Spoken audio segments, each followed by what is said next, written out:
MUDA case ವಿಚಾರವನ್ನ BJP ಅಸ್ತ್ರವಾಗಿ ಬಳಸಿಕೊಳ್ಳುತ್ತಿದೆ. ವಿಜಯಪುರದಲ್ಲಿ ಮಾತನಾಡಿರುವ ಸಂಸದ ರಮೇಶ್ ಜಿಗಜಿಣಗಿ ಸಿದ್ದರಾಮಯ್ಯನವರಿಂದ ಅಧಿಕಾರ ದುರುಪಯೋಗವಾಗಿದೆ ಅಂತ ಗಂಭೀರ ಆರೋಪ ಮಾಡಿದ್ದಾರೆ. ಈ ಸುದ್ದಿಗಳನ್ನು ನೋಡೋಣ ರಾಜಕೀಯ ನ್ಯೂಸ್ ಟಾಪ್ 9ನಲ್ಲಿ.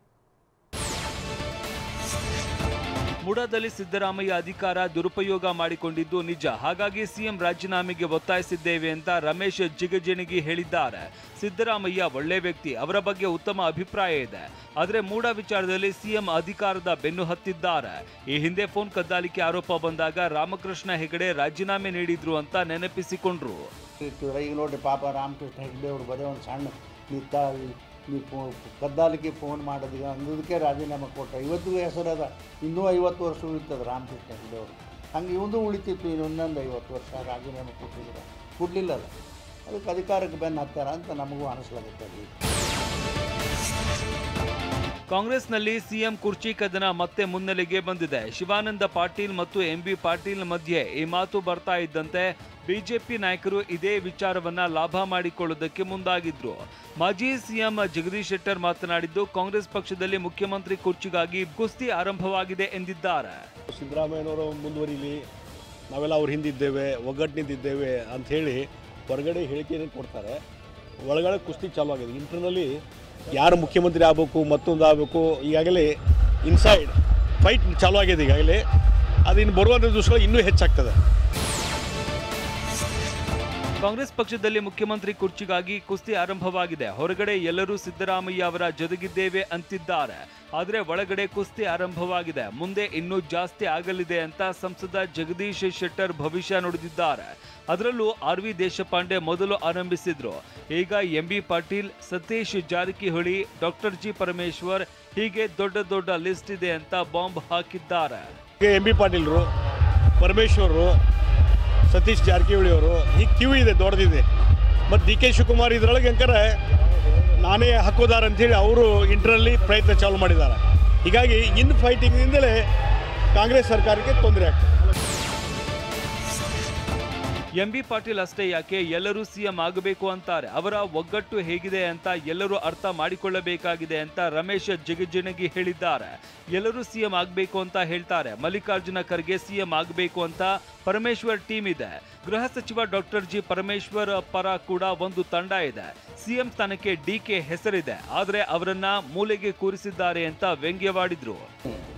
ಖರ್ಗೆ ಆಗಬೇಕಂತ ಒಂದು ಟೀಮ್ ಇದೆ ರೀ. ಆಮೇಲೆ ನಮ್ಮ ತುಮಕೂರವರು ಮಂತ್ರಿಗಳು ಹೋಮ್ ಮಿನಿಸ್ಟರ್ ಆಗಬೇಕಂತ ಒಂದು ತಂದಿದೆ. ಆಮೇಲೆ ಡಿ ಕೆ ಶಿವಕುಮಾರ್ನ ಒಂದು ಸ್ವಲ್ಪ ಮೂಲಿಗೆ ಕುಂದಿರ್ತಾರೆ. ಅವ್ರ ಹೆಸರೇ ತೆಗೆಯಲ್ರಿ ಯಾರು. ಸಚಿವರ ಮಧ್ಯೆನೇ ಸಿಎಂ ಸ್ಥಾನಕ್ಕಾಗಿ ಸೀನಿಯಾರಿಟಿ ಸಮರ ನಡೆದಿದೆ. ಎಂಬಿ ಪಾಟೀಲ್ಗಿಂತ ಸೀನಿಯರ್ ನಾಯಕರಿದ್ದಾರೆ, ಕಾಯಬೇಕು ಎಂದಿದ್ದ ಶಿವಾನಂದ ಪಾಟೀಲ್ ಹೇಳಿಕೆಗೆ ಎಂಬಿ ಪಾಟೀಲ್ ತಿರುಗೇಟು ಕೊಟ್ಟಿದ್ದಾರೆ. ಅವ್ರಕ್ಕಿಂತ ಸೀನಿಯರ್ ಭಾಳ ಜನ ಇದ್ದಾರೆ, ರಗಡ್ ಇದ್ದಾರೆ. ಸೀನಿಯರ್ಸ್ ಯಾರಿಲ್ವಾ? ಕಾಯಲೇಬೇಕಾಗ್ತದಲ್ಲ. ಸೀನಿಯರ್ಸ್ ಇದ್ದಾಗ ನೀವು ಕಾಯಬಾರ್ದು. ಮುಖ್ಯಮಂತ್ರಿ ಆಗುವಂಥದ್ದು ಸೀನಿಯರಿಟಿ ಜೂನಿಯರಿಟಿ ಬರೋದಿಲ್ಲ. ನಾನು ಕಾಂಗ್ರೆಸ್ ಪಕ್ಷದ ಸೀನಿಯರ್ ಇದ್ದೀನಿ. ನಾನು ಕೂಡ ಸೀನಿಯರ್ ಆಗಿದ್ದೇನೆ. ಅದಾಗಿನೂ ಕೂಡ ಸೀನಿಯರಿಟಿನೇ ಒಂದು ಮಾನದಂಡ ಅಲ್ಲ. ಈಗ ಒಂದಿಲ್ಲ ಒಂದು ದಿವಸ ನಾನು ಮುಖ್ಯಮಂತ್ರಿ ಆಗ್ತೀನಿ. ಅದು ಯಾವಾಗ ಆಶೆ ಇದೆ, ದುರಾಶೆ ಇಲ್ಲ. ಅದು ಶಿವಾನಂದ ಪಾಟೀಲ್ ಅವ್ರ ಲಾಜಿಕ್ ಪ್ರಕಾರ ಸೀನಿಯರಿಟಿ ಕನ್ಸಿಡರ್ ಮಾಡಿಕೊಂಡು ನಾನಂತರೂ ಒಂದಿಲ್ಲದ ಒಂದು ದಿವಸ ಆಗ್ತೀನಿ, ಕಾಯಬೇಕು ಅಂತ ಹೇಳಿದ್ದಾರೆ. ಒಪ್ಪುನಂಥದನ್ನು. ಆದರೆ ಅವರು ಈಗ ಪಕ್ಷಕ್ಕೆ ಬಂದವರು ಜನತಾದಳ BJPಯಿಂದ, ಅವ್ರ ಪಾಳೆ ಅಂತೂ ಹತ್ತದಲ್ಲ. ಬಿಜಾಪುರ ಜಿಲ್ಲೆಯಿಂದ ಮುಖ್ಯಮಂತ್ರಿ ಆದರೆ ಅದು ನಾನೇ ಆಗ್ಬೇಕು, ಮತ್ತೆ ಯಾರಾಗಲ್ಲ. ಚುನಾವಣೆಗೆ ರೆಡಿಯಾಗಿ ಅಂತ ಹೇಳಿರುವ HDK ಹೇಳಿಕೆಗೆ ಸಚಿವ ಎಂಬಿ ಪಾಟೀಲ್ ಟಾಂಗ್ ಕೊಟ್ಟಿದ್ದಾರೆ. HDK ಸಿಎಂ ಆಗ್ತಾನೆ ಎಂಬ ಆಸೆ ಇಟ್ಕೊಂಡಿದ್ದಾರೆ. ಪಾಪ HDK ಆಸೆ ನಿರಾಸೆಯಾಗಿದೆ. ಕುಮಾರಸ್ವಾಮಿ ಕನಸನ್ನ ಮುಂದುವರಿಸಿಕೊಂಡು ಹೋಗಲಿ. ಯಾವುದೇ ಕಾರಣಕ್ಕೂ ಕುಮಾರಸ್ವಾಮಿ ಸಿಎಂ ಆಗೋದಿಲ್ಲ.